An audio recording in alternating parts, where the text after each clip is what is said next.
During a family road trip, we were involved in a serious car crash. I summoned all my energy to drag my mother, father, and brother out from beneath the vehicle. However, their focus was solely on rescuing my sister, who had sustained a fractured leg. They hurried to the hospital, leaving me stranded alone on the mountain road. They believed I was fortunate, assuming my injuries were minor, overlooking my increasingly pallid complexion and cyanotic lips. Additionally, they disregarded the car's oil leak. "What did you say? Isabel passed away," someone remarked. At the city's top hospital's VIP ward, each person displayed different reactions. My biological mother remained by my bedside, her eyes wide with disbelief, seemingly unable to accept the police officer's statement. "Are you serious, Caleb?" My father, who had always resented me, stared with wide eyes. For the first time, I noticed a hint of panic in his gaze. Maybe there's been a mistake, I thought. When we descended the mountain the previous day, she appeared unharmed. I hovered in the air, observing my astonished older brother with a cold, sarcastic smile. I realized that they were clinging stubbornly to their own judgments, never considering alternative perspectives. 3 days earlier, my sister Julia had expressed envy over her classmates' family outings. My usually averse mother proposed a camping trip and a picnic at a nearby mountain summit. With my father absent, the 4 of us set out in 2 cars. As we approached the mountainside and were about to stop for a break, the car lost control, crashing into the adjacent rocky barrier. My mother and brother, seated up front, were instantly unconscious. I felt a severe blow to my chest and back, but the pain swiftly subsided, and my mind became sharply focused. I exited the mangled vehicle, surveying the distorted car and shattered windshield with no time to hesitate. My sole thought was to rescue my trapped and injured family from the smoking, potentially explosive car. Fortunately, the airbags had cushioned my mother and brother Caleb, resulting in only minor injuries and unconsciousness. I managed to pull them out. As Caleb regained consciousness, his first action was to seize my collar, urgently asking, "Where's Julia?" I glanced at Julia, who was still trapped inside, and nodded. The next moment, he forcefully shoved me aside, causing me to collapse against a debris piece. Pain radiated from my back throughout my body, leaving me nearly ghostly pale and unable to rise. The agony was so intense it clouded my thoughts. Caleb shouted from the car door, "Why are you just standing there? Julia's leg is caught between the seats. Come help!" His loud voice likely stirred our mother from her brief unconsciousness. Seeing me immobile, Caleb shot our mother a disdainful look before yelling, "Mom, hurry! Julia's leg might be broken!" They both rushed to the car, disregarding their own injuries, and carefully extracted Julia, placing her gently on the ground. Julia, always delicate and vulnerable, looked up with a fragile expression. Meanwhile, no one paid attention to me, who had just saved them and was now writhing in pain on the ground. Sensing something was wrong, I felt my limbs grow colder. Weakly, I reached out, calling out multiple times until they finally noticed. "Mom, call for an ambulance quickly!" I urged.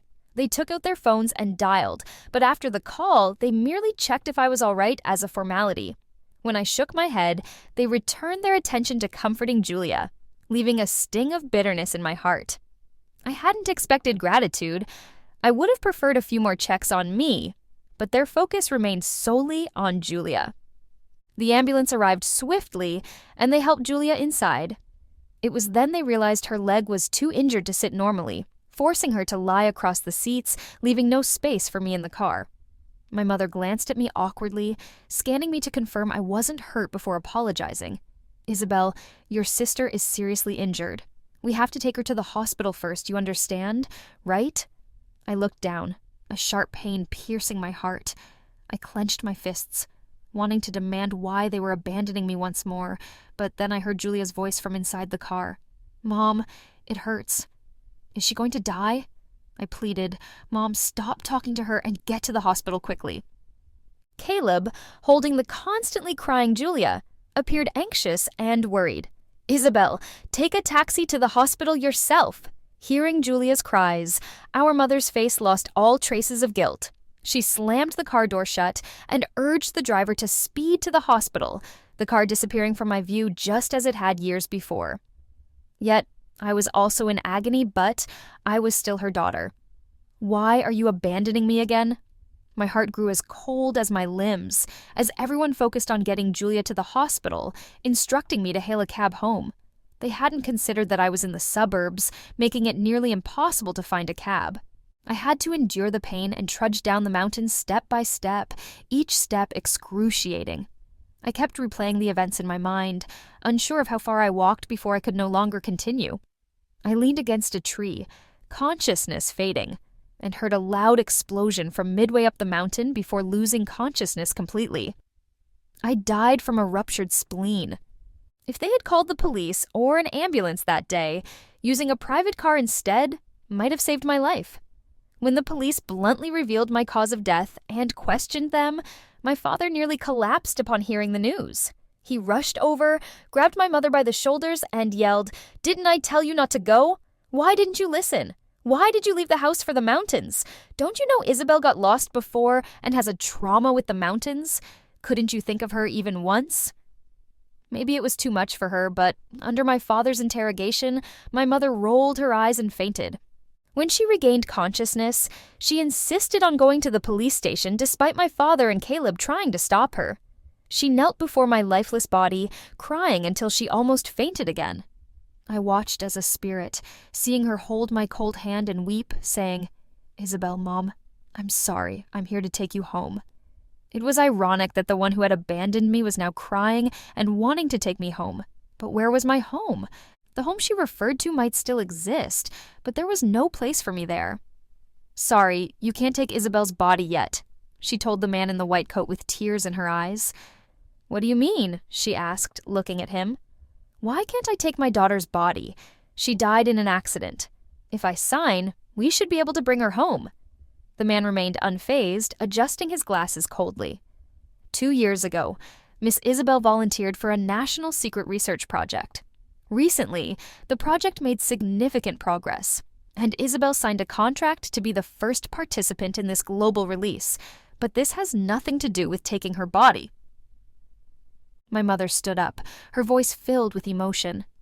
"Even if she signed a contract, she's dead now. Are you going to use her body for experiments?" She confronted the man firmly. "This is inhumane and deeply disrespectful to the deceased. I won't allow you to treat my child this way." Despite her strength, I floated above, feeling a mix of pity and irony. It was the first time my mother had defended me like this, and even after my death, she wanted to protect me. "If you stop me, our company's lawyers will sue you," she threatened, pulling out her phone to call the funeral home.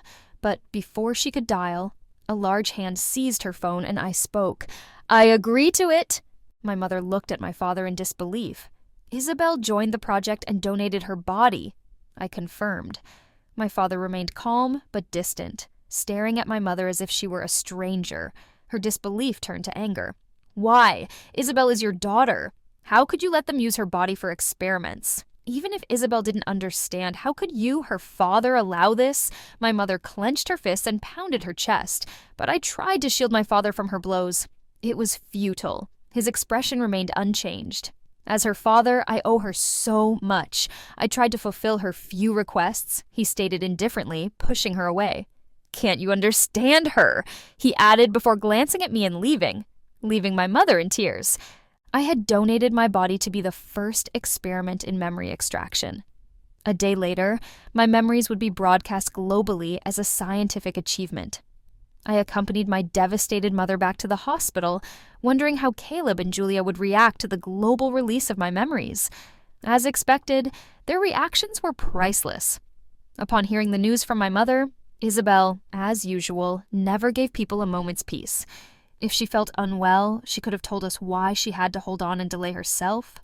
My mother sat by the hospital bed, exhausted with red-rimmed eyes, but full of blame.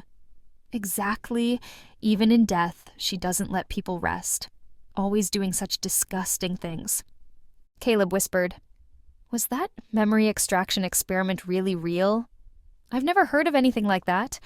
Why does Dad always involve Isabel in dangerous things?"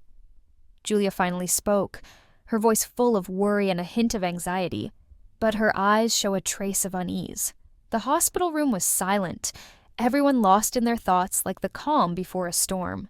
Sensing the tension, my mother moved to the sofa in the waiting area and turned on the TV. Immediately, a report about the upcoming memory extraction research conference scheduled for the next day appeared. Social media was also abuzz with news of this research breakthrough. If perfected and widely adopted, memory extraction technology would be a monumental achievement for the world and human society.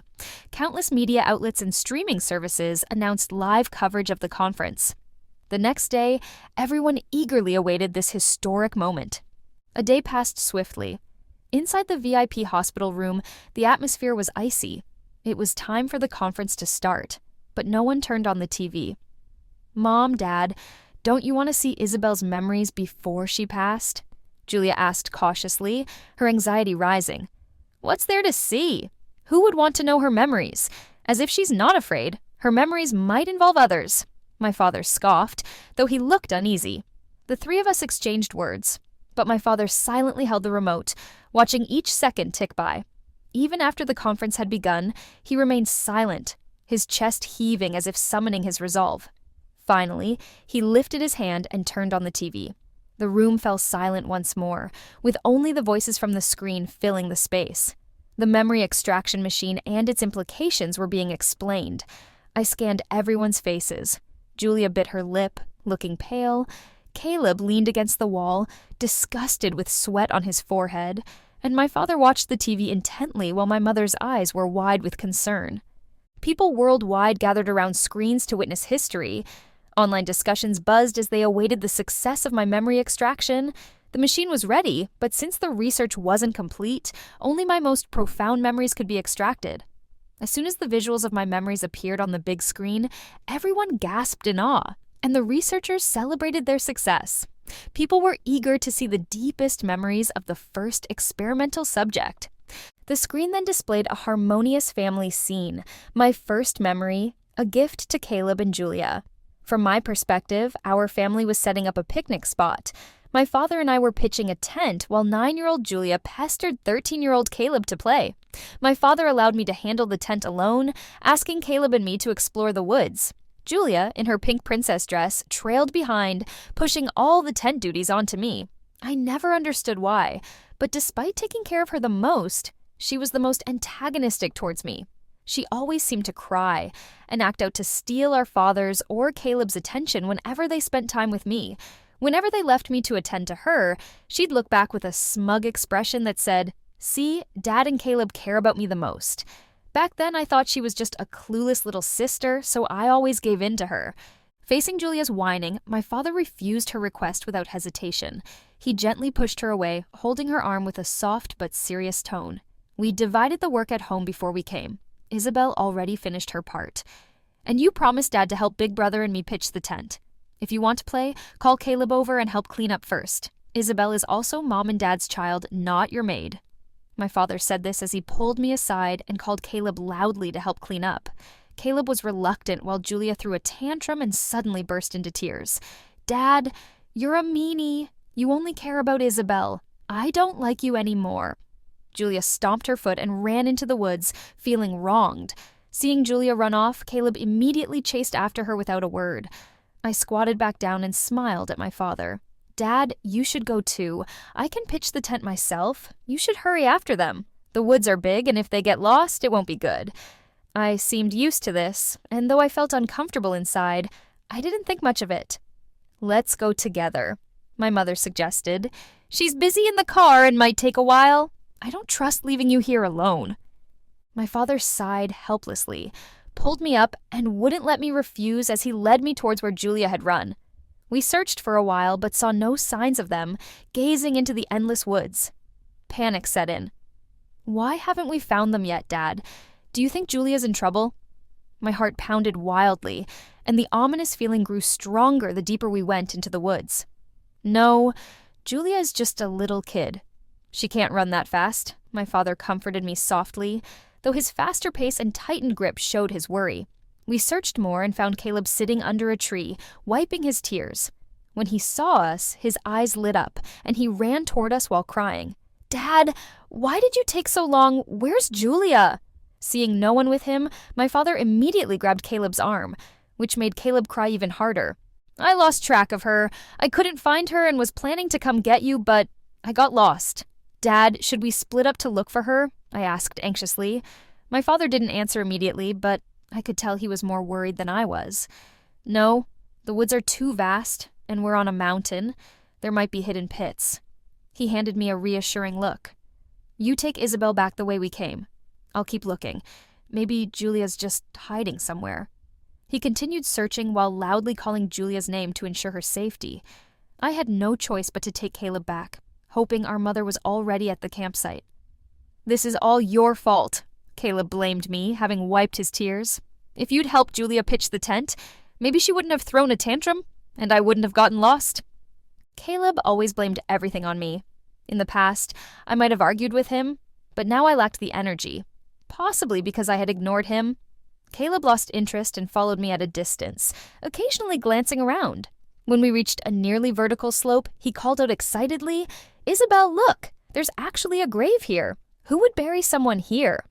Annoyed, I turned back and walked towards him, looking where he pointed and felt a sudden shock. To Caleb, it might have seemed interesting, but to me, I was terrified. What if Julia, out of curiosity, accidentally fell from a similar slope? The more I thought about it, the more scared I became. Finally, I decided to return to the woods to help find Julia. Caleb, just follow this path straight ahead, my father instructed, making markers along the way. Follow them, and you'll definitely reach the campsite. I pointed in front of us, questioning where he was going. He grabbed my arm in panic as I turned to leave. My sense of direction is better than yours. I want to help, Dad. No way. Caleb clung to my arm. You can't go. Take me back first. What if I get lost again? This is all your fault. Caleb started acting irrationally, but I was too exhausted to argue. During our struggle, Caleb suddenly let go, causing me to lose balance. Slipping on the mud, I fell backward, tumbling down the nearly vertical slope. My ankle struck a tombstone hard, and it felt like my entire body was crushed. I lay on the ground, immobile, the pain so intense I couldn't scream. It felt like something was covering my eyes, making everything blurry. Through the haze, I saw Caleb standing on the hill, looking genuinely panicked, but his expression was unclear. In my final moments before losing consciousness, I saw him turn and sprint away like a snapped bowstring, and everything went pitch black. My mother, with bloodshot eyes, looked at Caleb, whose face was filled with guilt and panic. She was shocked. Didn't you tell me Isabel went to find your dad? Do you know how worried I was? Why did you lie to me and your dad? You made Isabel fall down there. Why didn't you tell us the truth when you came back? Why did you lie to us? My mother's slap landed hard on Caleb's face. I didn't know how long they had searched for me, but I understood why Caleb had lied to hide my fall. He was probably afraid of being scolded by our parents, so he fabricated a story. As they couldn't find me, he grew even more scared to tell the truth and continued the lie. "I didn't mean to, Caleb," he stammered. "I thought she was dead. I wanted to tell, but you called the cops without asking. I was scared the police would arrest me for killing someone." Caleb covered his face, looking aggrieved, but his tone abruptly shifted. "It's not entirely my fault. If she had agreed to take me back first, we wouldn't have been arguing. It's her own fault." His neck stiffened as he spoke with forced righteousness. My mother's eyes widened, seemingly surprised that Caleb was still avoiding responsibility. She trembled with anger and raised her hand to slap him again. But just as her hand rose, the dark TV screen flickered back to life. On the screen, I awoke from unconsciousness, slowly moving my body and calling for help loudly. When no one responded, the younger me tried to stand, enduring the pain in my ankle and thinking of ways to save myself. I found a sturdy stick and, gritting my teeth, used all my strength to grab a tree trunk and slowly climb up several times. I almost slipped and rolled back down due to exhaustion or a misstep. The scene was nerve-wracking. Finally, when my last bit of strength was gone, I made it up and walked along the path in my memory to the campsite, only to find it completely deserted. I stood there in a daze for a long time, and the tears I had held back finally fell, but I clung to a sliver of hope, believing that my parents and brother would never leave me behind. I began hobbling down the mountain the way we had come. Sure enough, I saw them about to drive away where they had parked the car. Excited, I wanted to rush toward them, but my injured ankle wouldn't allow it. The distance between us was too great, so I shouted loudly, hoping they would hear. Dad, Mom, I'm here. You left me behind. Don't leave me. I walked as fast as I could through the pain and cried out, but it seemed like they didn't hear. The car started moving, getting farther and farther away, and I panicked. I was terrified they might actually leave me. The fear of abandonment haunted me. I refused to stop chasing that car, hoping someone would notice me, until Julia glanced back in my direction. Hope surged within me as I raised my hand and waved desperately. But the moment she saw me, she went back inside, shut the window, and the car kept driving without stopping. I stood there, powerless, watching it fade into the distance until it disappeared from view. This was the first time they truly abandoned me, leaving me alone for 6 long years. The hospital room was oppressively silent. My mother stared blankly at the TV, unresponsive. My memories replayed the moment I was lured into a car after being left behind. I was tied up and locked in a dark room, surviving on scraps and dirty water, treated like merchandise being transported to another city, hundreds of kilometers away, all while I was just a 9-year-old child meant to build self-confidence and dignity. I was confined like livestock, waiting to be sold without any respect. I can't remember how I endured those darkest days. My imagination kept me going. I held on to the belief that my parents would rescue me, trusting they'd never give up on me. This faith carried me through 6 grueling years. But what caused my suffering? Who was the source of my misery? I never understood why my brother and sister would do this to me. Why? Why? My mother, Julia, pressed her lips tightly together. Her voice trembled, her face pale. She probably never imagined that the secret she had kept for 8 years would be revealed publicly like this. I admitted I saw someone waving at me, but I didn't realize it was Isabel. Julia's eyes filled with tears as they streaked down the bedsheets. She seemed so innocent. Dad, Mom, believe me, if I had known it was Isabel, I would have told you to stop the car. She's been so good to me. How could I leave her behind? As Julia spoke, she subtly tugged at Caleb's sleeve. Caleb seemed momentarily surprised, but quickly responded, "Yes, Mom, Julia might be a bit headstrong, but she wouldn't do something like this. Maybe we should stop watching." As Caleb spoke, he reached for the remote on the table, but before he could grab it, their father, who had stood up, slowly kicked him to the ground. Ignoring everyone's shocked gasps, Dad sat back down, glanced at the disheveled Caleb with a blank expression, and calmly said, "Keep watching." Dad turned his attention back to the TV, which was already transitioning to the next scene. I groggily opened my eyes and found myself in an abandoned warehouse. I tried to stand but realized my limbs were bound. Nearby, I heard sporadic sobbing. Following the sound, I saw a frightened 16-year-old Julia in a school uniform, crying in the corner. At that moment, I couldn't grasp what had happened. I only remembered that after leaving school, someone covered my head with a bag, and the next thing I recall was waking up here. "Julia? Julia!" I stumbled toward her, wanting to ask what happened. Julia was crying so hard she couldn't speak. She signaled with her chin, and I looked in that direction, seeing Caleb unconscious and battered. Judging by his condition, he must have been severely assaulted. This memory likely stemmed from when Caleb and a few others were kidnapped. Dad watched this scene on TV with a frown, seemingly piecing together the memory. Caleb naturally recalled the kidnapping from a year ago, a cold smile forming on his face. She really has the nerve to use this as her most vivid memory, he thought, finally feeling triumphant. He looked disdainful as I floated in the air with an indifferent expression, a cold smile lingering on my lips. Suddenly, I felt a wave of anticipation, curious about Caleb's reaction upon uncovering the truth. After all, this was the second gift I had prepared for them. "Dad, maybe we shouldn't watch this." Julia's voice trembled and sounded anxious from her hospital bed, something I hadn't initially noticed. "Dad, I don't want to watch anymore. I don't want to remember the kidnapping. Dad, I'm scared." Seeing the fear in Julia's eyes, Caleb felt a pang of pity, pulling her into his arms and promptly saying, "Dad, if you're angry, take it out on me. Can't you see how scared Julia is? What more is there to see? Isn't it just as Julia said? The selfish jerk ran off to save himself, leaving us behind and getting what he deserved. She even admitted it herself. It's all Caleb's fault." Caleb's words were interrupted by Julia's voice emanating from the TV. This idiot got involved with those guys messing with a woman who had a man. He deserved the beating, but why drag me into this? I didn't make him go and be a backup. I was supposed to go to the KTV with friends tonight, but thanks to him... Julia snarled at the unconscious Caleb with red eyes, devoid of any sibling affection, only anger and blame on her face. In the hospital room, Caleb, who had absorbed every word, looked utterly shocked.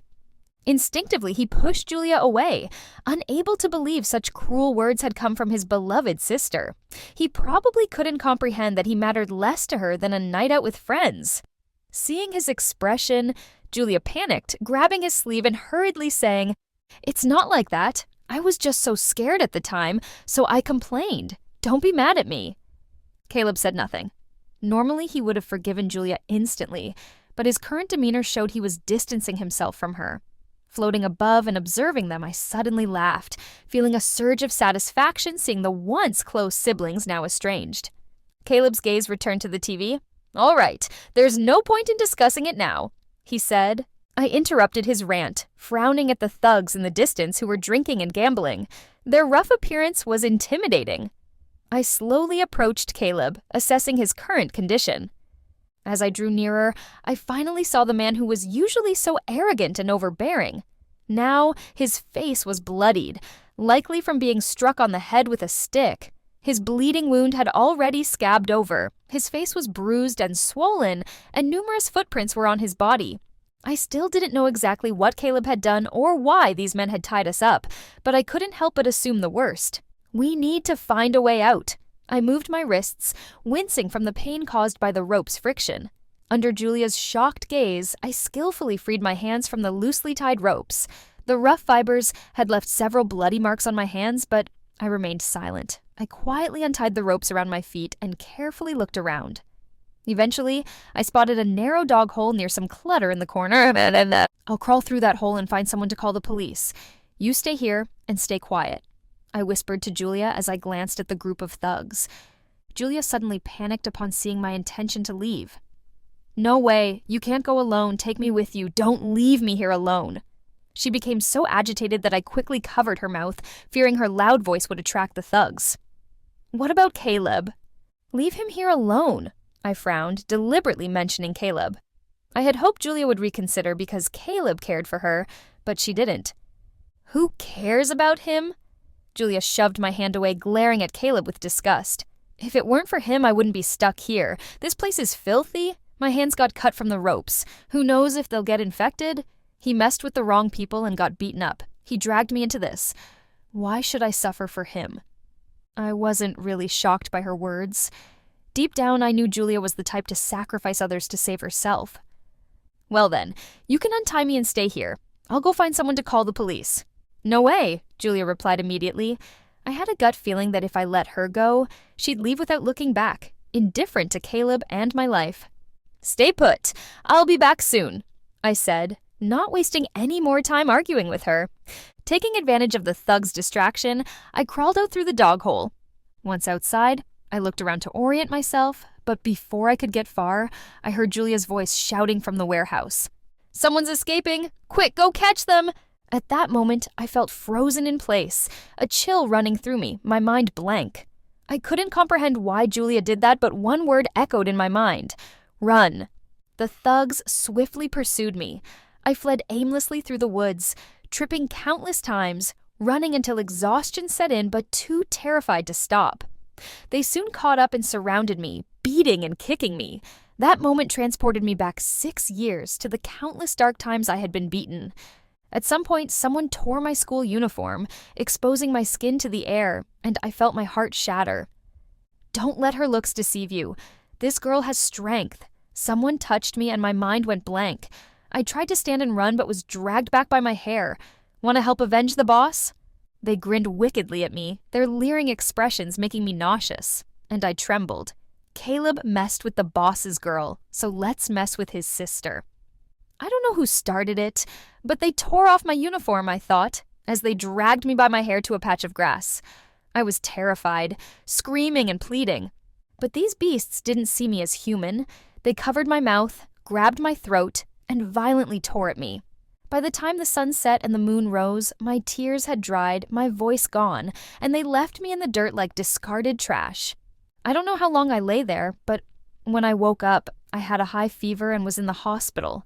Some villagers found me and called the police. In the hospital room, Caleb, who had witnessed everything, sat with red eyes, turning away from Julia, his head down and motionless. The lies had been fully exposed. Julia's face was pale, but she still held onto a flicker of hope, tugging at Caleb's sleeve with a trembling voice. "No, listen to me.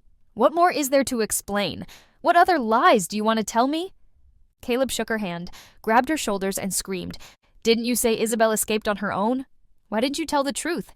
Do you think our lives are worthless? Only Julia's life is precious? What did I ever do to wrong you? I treated you so well. Isabel treated you so well.